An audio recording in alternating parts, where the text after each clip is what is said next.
Estamos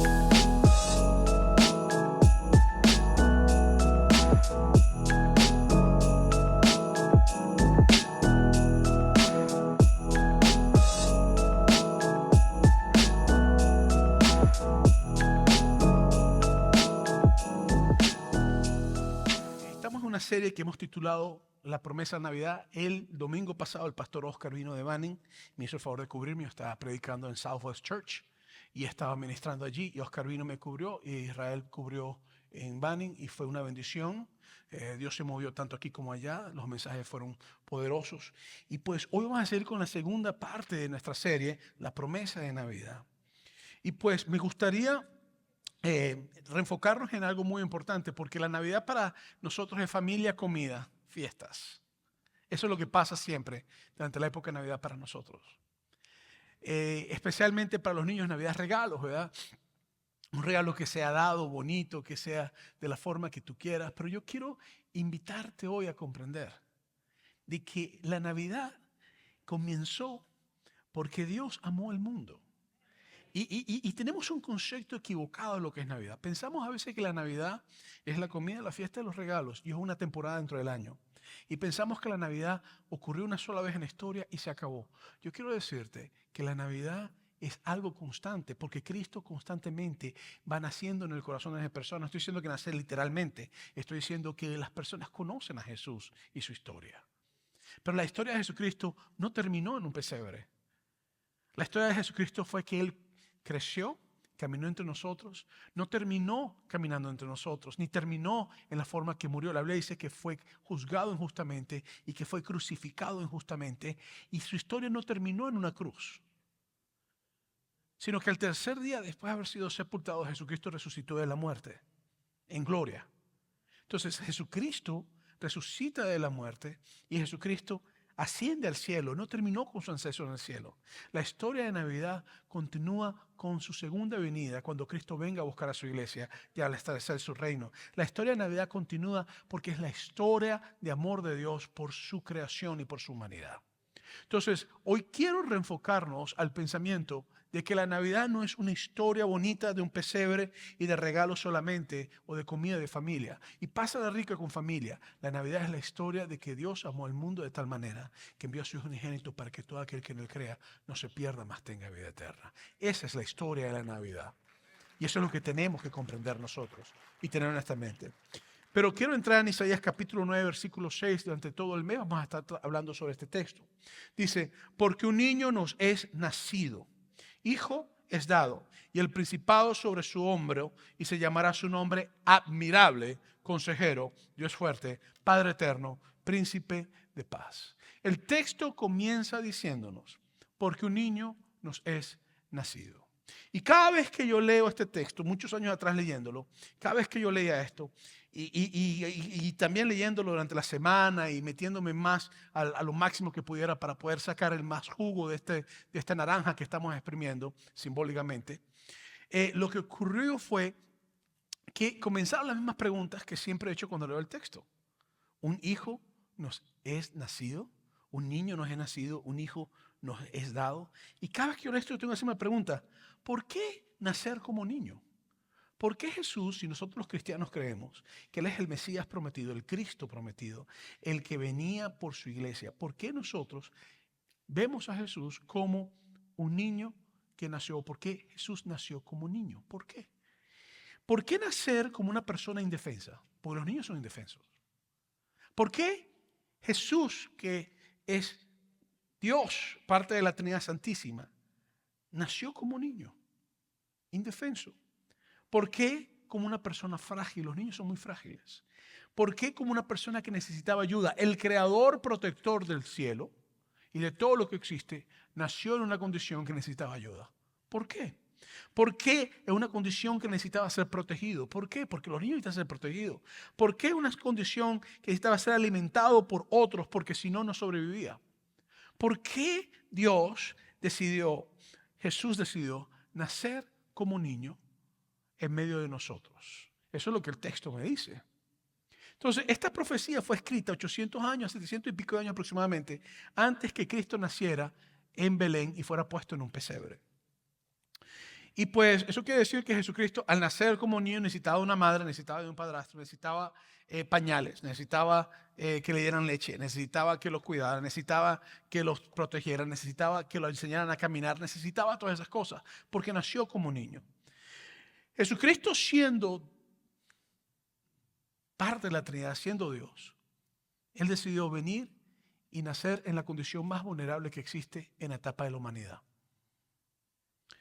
Él pudo haber abierto los cielos. La Biblia dice que en la segunda venida de Cristo los cielos se han abierto y todo ojo le verán. Jesucristo pudo haber llegado, igualito como hace en su segunda venida, haber abierto los cielos y haberse aparecido y haber dicho: yo soy Jesús, yo soy yo soy parte de la Trinidad, yo vengo aquí, voy a establecerme todos los reinos, todos los imperios, todo el mundo debajo de mis pies. Y el que no le guste, pues lo lamento mucho, pero esto es hacia la mala. Eso no fue lo que hizo Jesucristo, no se impuso a nosotros. No vino con una actitud a la fuerza. Él nació con una actitud vulnerable, noble y de fragilidad. Si Cristo se hubiera impuesto a la fuerza y hubiera llegado y hubiera abierto los cielos abiertos, como algún día ocurrirá, dice la Biblia, y dice la Biblia que verán a aquel que traspasaron en la cruz, básicamente. Si Cristo hubiera venido a imponerse, muchos de nosotros quizás le serviríamos, no porque lo amamos o porque comprendemos su amor, sino simplemente porque la fuerza nos los impuso. Entonces Juan 3:16, uno de los versículos más famosos en el mundo, nos diría, porque de tal manera es la fuerza impuesta de Dios que envió a su Hijo unigénito para que a todo aquel que se someta a su poder no sea castigado y no sea destruido en la vida eterna. Eso es lo que diría Juan 3:16 si Cristo no hubiera nacido como niño y hubiera venido quizás con poderío y fuerza. Pero como nació como niño, vulnerable, frágil, entonces Juan 3:16 dice lo opuesto a lo que yo acabo de leer y dice: porque de tal manera amó Dios al mundo que ha dado su unigénito para que todo aquel que en él cree no se pierda, mas tenga vida eterna. El nacimiento de Jesucristo como un niño, que te dice porque un niño nos es nacido, es muy importante para mí. Porque implica de que Jesucristo conoce la historia de muchos de nosotros.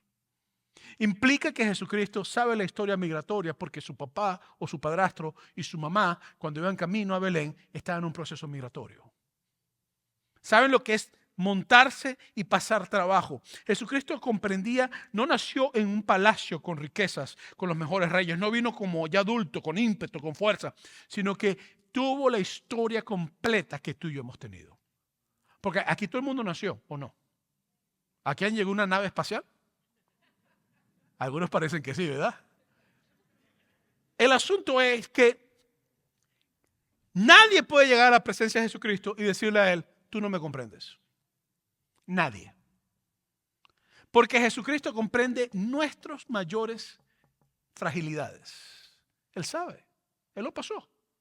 Por eso es que en el libro de Hebreos te dice que tenemos un sumo sacerdote que comprende todas nuestras debilidades, pero que no pecó como nosotros, hablando de Jesús.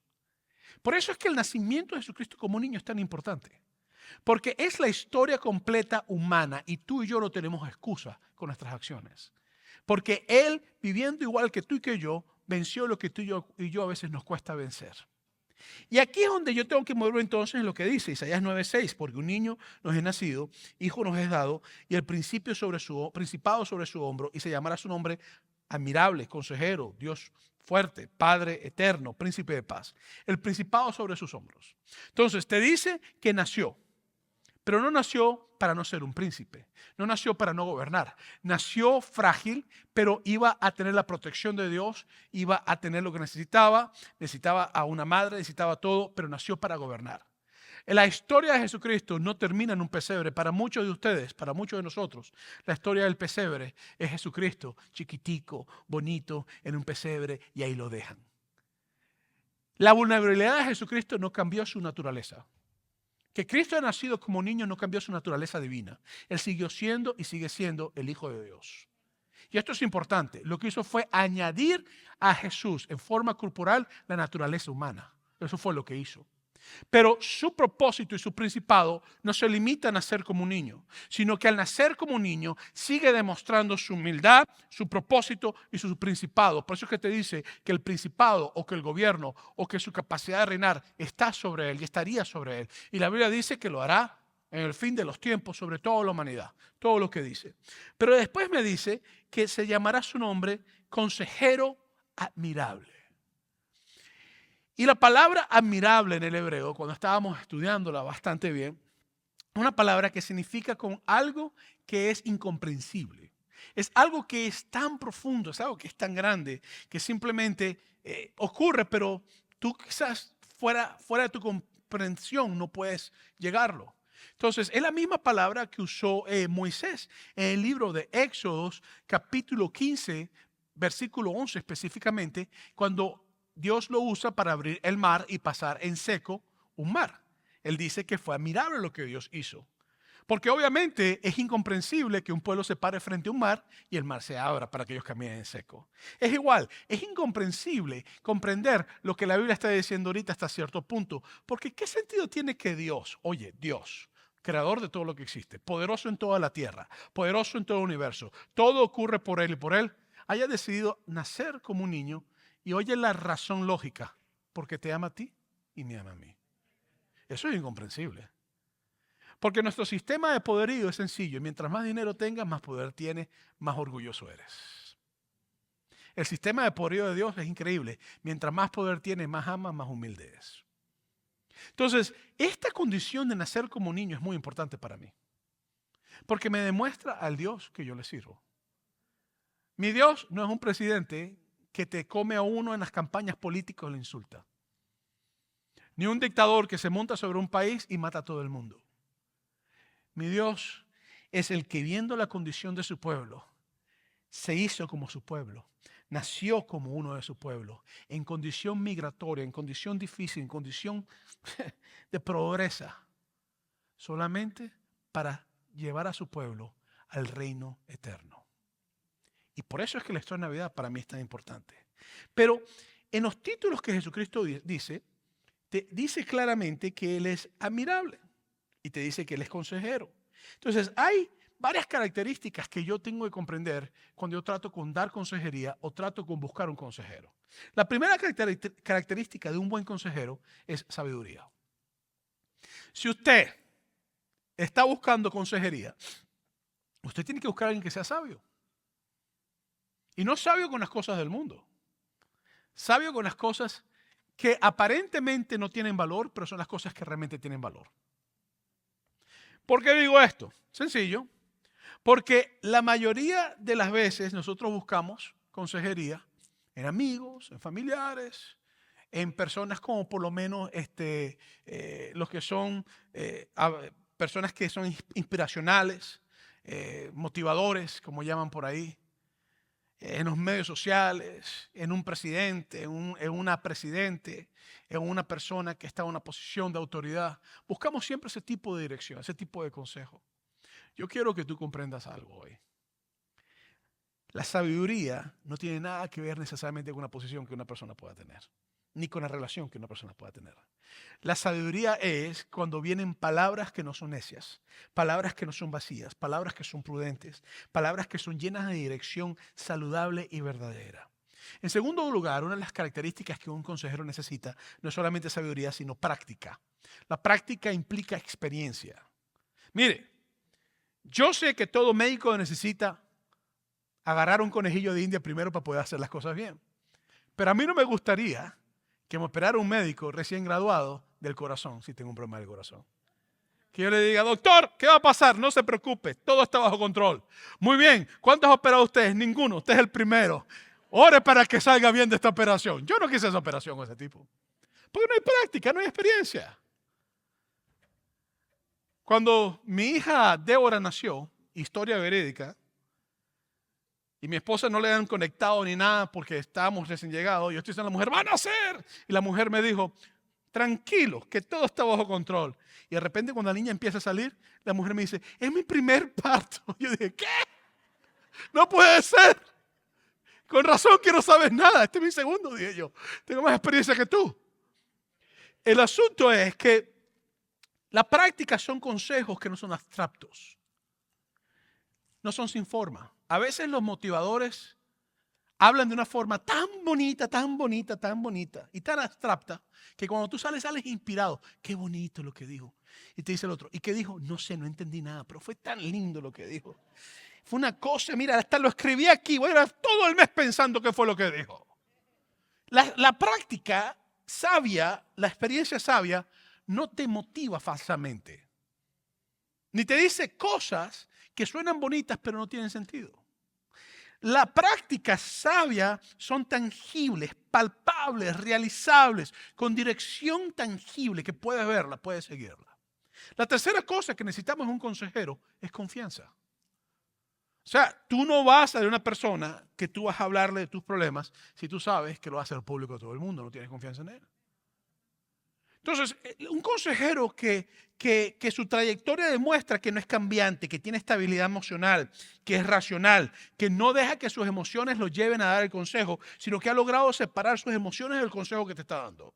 Que no piensa únicamente de una manera subjetiva, sino que piensa de una manera objetiva, con claridad, no con duplicidad de pensamiento, que demuestra que hay un espacio seguro para creerle y seguir sus consejos. Entonces, cuando tú ves la niñez de Jesucristo, tú vas a encontrar varios ejemplos. Y no voy a leer los textos, los tengo ahí, no voy a leer los textos, voy a mencionar las historias, voy a decir los textos, para que usted pueda movernos con más agilidad. Pues el mensaje puede ser largo y quiero llevarlo a su punto final dentro de unos cuantos minutos. En Lucas capítulo 2 nos habla acerca de la historia de Jesús cuando estaba niño. Tenía 12 años, cuando su padre, o su padrastro, su padre José y su madre María, llegaron literalmente a Jerusalén a celebrar la Pascua. La Pascua. Y Jesucristo tenía 12 años. Lo irónico es que 21 años más tarde, Jesucristo iba a estar de regreso a Jerusalén celebrando la Pascua. La única diferencia es que Jesucristo esta vez no iba a estar con los ancianos y los líderes religiosos hablándoles de sabiduría y de lo que ellos conocían, sino que ellos iban a voltearse para matarlo a él y crucificarlo en una cruz. En el mismo evento que cuando tenía 12 años llegó.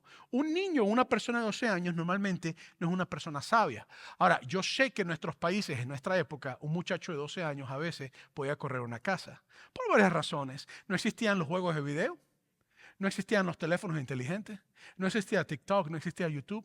En las escuelas, si fallabas un examen, no te decían, no ha pasado nada, mijo, te vamos a pasar igualito. Allá si fallabas un examen, te decían, muchacho bruto, estudia más. Y te quedaban a cocorrazos.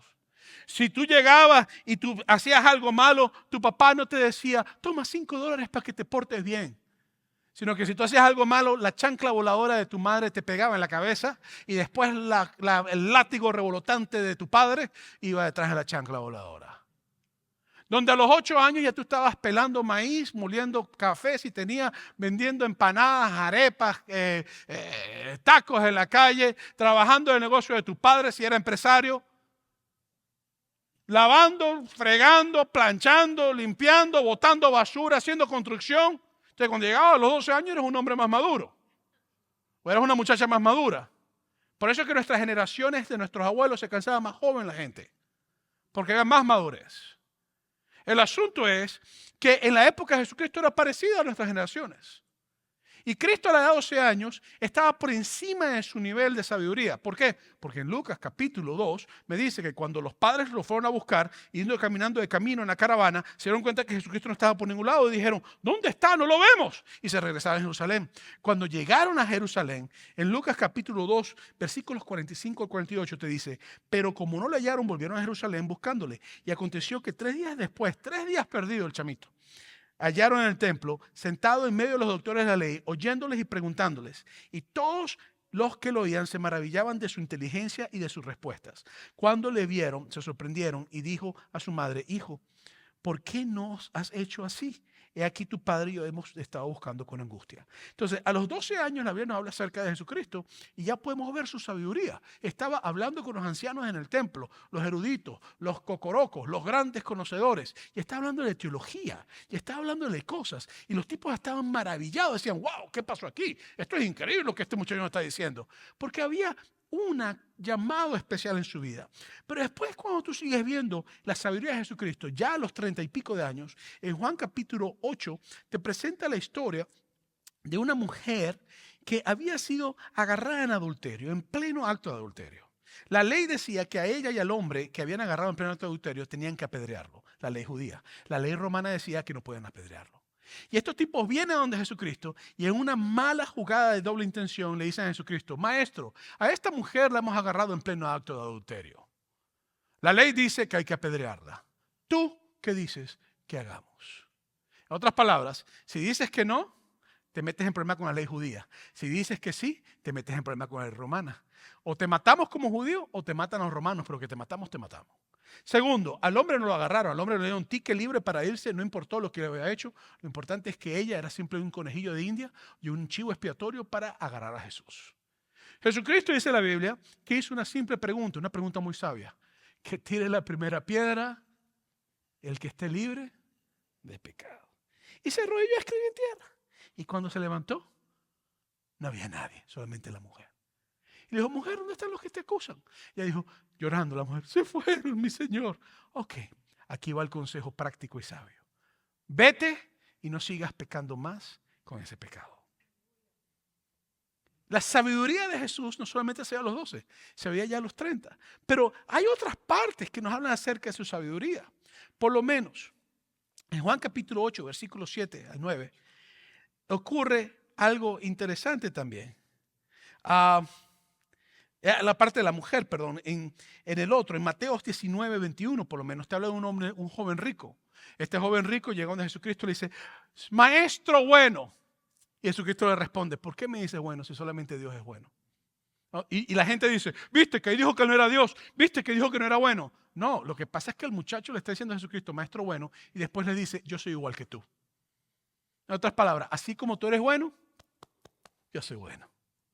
Así como tú vales, yo valgo. Y Cristo quería que él comprendiera de que él tenía pecado en su vida.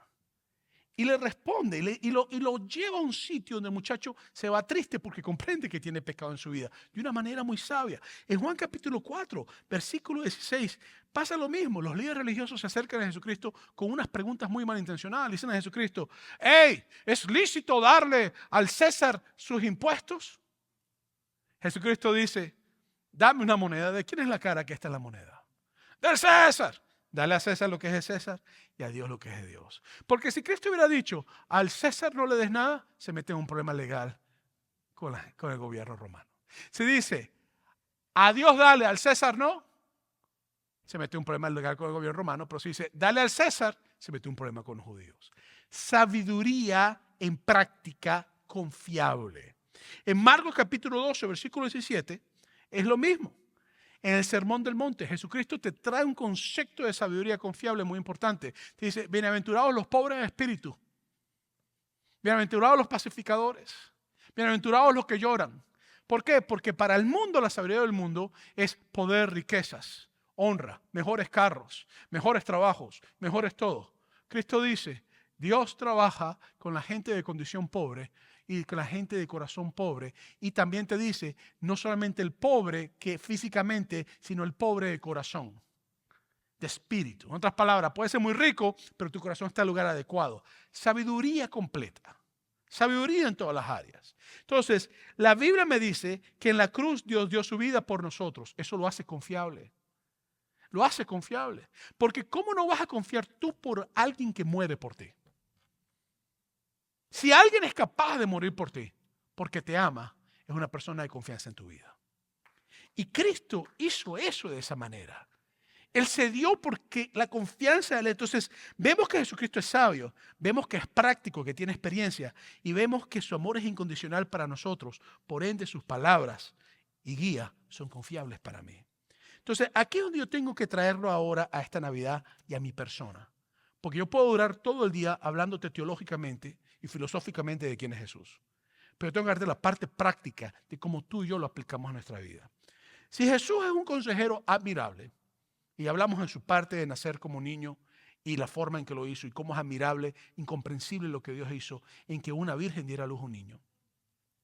Entonces yo tengo que buscar el consejo de Jesús. Si Jesucristo es admirable, yo necesito buscar el consejo de Jesús.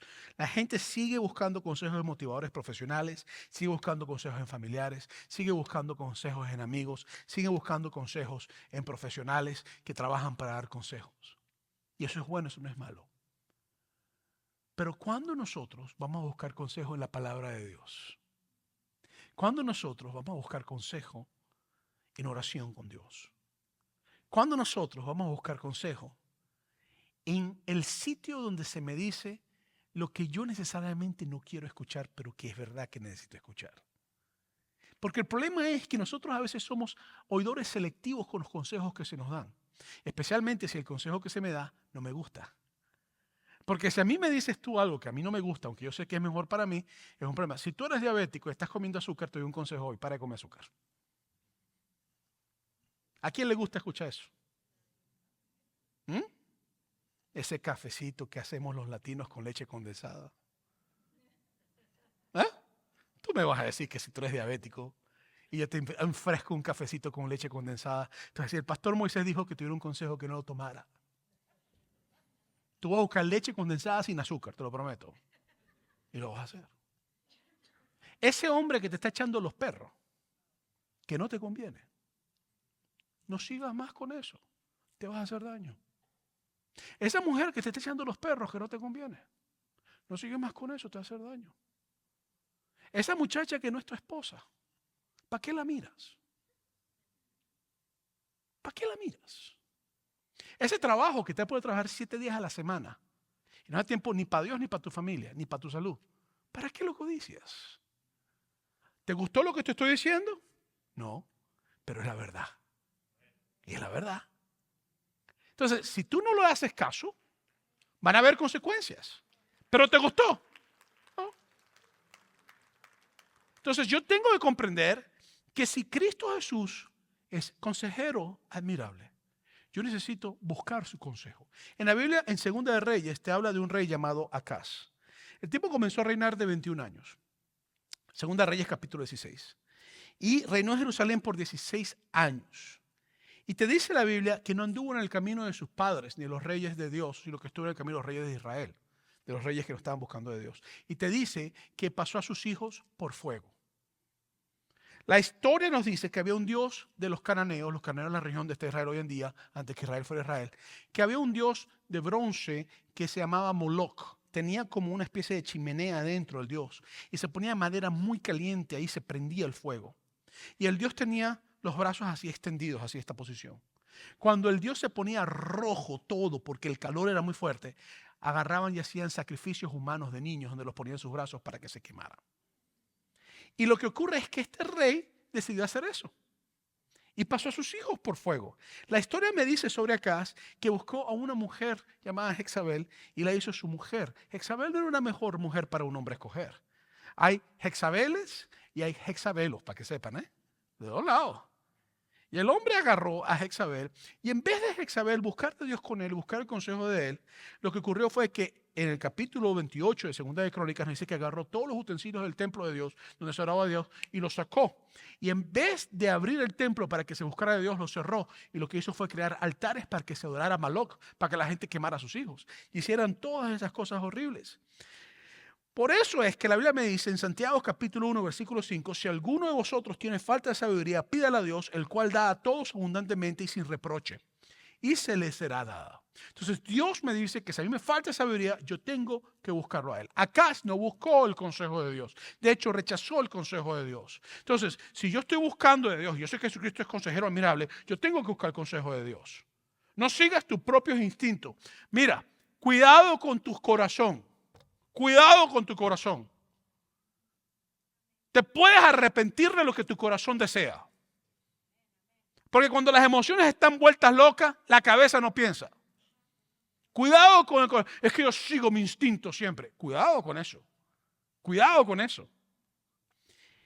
Actúa en el consejo de Dios. Entonces busca el consejo de Jesús y actúa en el consejo. Esa es la segunda cosa que yo tengo que decirte. Tú tienes que actuar en el consejo de Jesús. ¿Por qué? Porque la Biblia me dice en Santiago capítulo 1 versículo 22, sed hacedores de la palabra y no tan solo oidores, engañando a vosotros mismos. Hay personas que les gusta venir a escuchar lo que nosotros hablamos aquí, pero no practican ni el 99% de lo que hablamos aquí. Hay personas que nos gusta leer la Biblia y a lo mejor no practicamos ni un 1% de lo que hablamos aquí. Isaías buscó a Acab. Isaías le ofreció a Acab consejo. En Isaías capítulo 7, 2 capítulos antes de que leímos ahorita, Isaías capítulo 9, versículo 10 dice, habló también el Señor a Acaz. Dios a través de Isaías, diciendo: pide para ti señal del Señor tu Dios, demandándola ya sea de abajo o en lo profundo, o de arriba en lo alto. Y respondió Acaz: no pediré y no tentaré al Señor. En otras palabras, yo no voy a buscar de Dios, no quiero saber nada de Dios. Después en Isaías capítulo 7, versículos 13 al 14, Isaías, lleno del poder de Dios, le dice básicamente a Acaz: no importa lo que tú hagas, Dios va a hacer un camino y va a hacer algo distinto. Y es cuando viene la profecía del nacimiento de Jesús. Dice: dijo entonces Isaías: oíd ahora, casa de David, ¿os es poco el ser molesto a los hombres, sino que también lo seáis a mi Dios? Por lo tanto, el Señor mismo os dará señal. ¿Estás listo? Léelo conmigo. He aquí que la Virgen concebirá y dará a luz un hijo y llamará su nombre Emmanuel, que significa Dios con nosotros. Después en el capítulo 9, 2 versículos capítulos más arriba, Dios le dice literalmente al pueblo: un niño es nacido, un hijo es dado. El principado está sobre sus hombros y llamará su nombre Admirable Consejero. Es Jesús. Y la profecía de Jesús viene por un rey que no estaba siguiendo el consejo de Dios. Mira, las iglesias se parecen a sus pastores a veces. Las familias se parecen a sus padres. Los trabajos se parecen a sus empleadores. Los gobiernos se parecen a sus presidentes y senadores y diputados. Las escuelas se parecen a sus maestros. La pregunta que yo hago es: ¿a quién reflejamos nosotros cuando estamos trabajando? Cuando estamos como familia, cuando estamos como diputados, cuando estamos como maestros, como lo que sea. ¿A quién reflejamos? ¿Qué consejo yo sigo?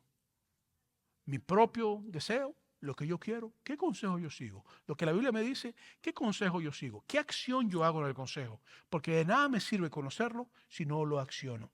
El asunto es que nosotros preferimos a veces pasiones bajas, a veces preferimos dinero, a veces preferimos falsas doctrinas, a veces preferimos arrogancia, a veces preferimos mentira antes que buscar el consejo de Dios. Por eso es que la tercera cosa que yo tengo que hacer entonces es buscar a Dios, la primera. La segunda es actuar en el consejo de Jesús. Y la tercera es confiar en Jesús. Una de las historias más icónicas para mí es lo que ocurre en Génesis capítulo 3, versículos 1 al 6.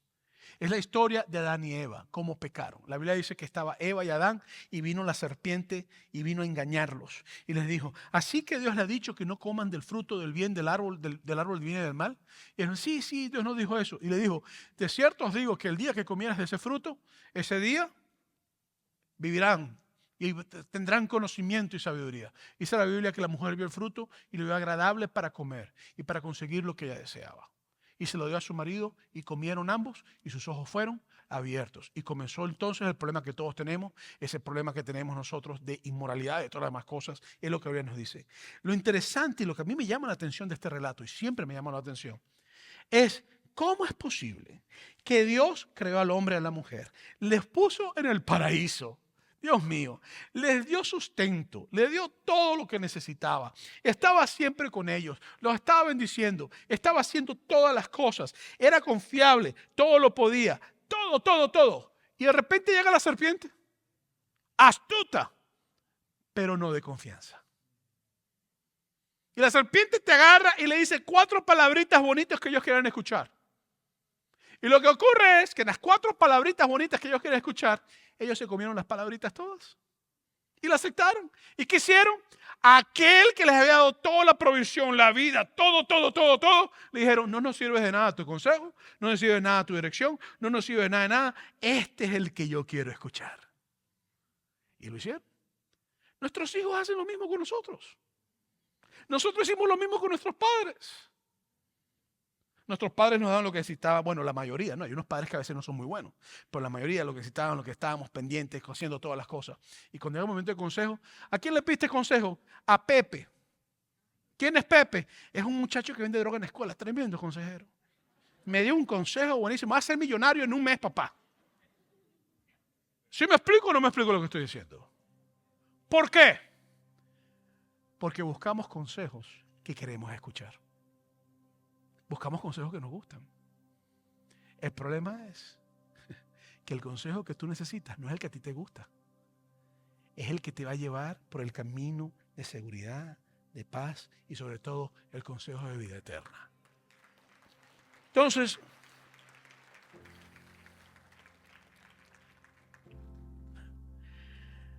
los magos que vinieron a ver a Jesucristo tuvieron que tomar una decisión cuando Jesucristo está recién nacido.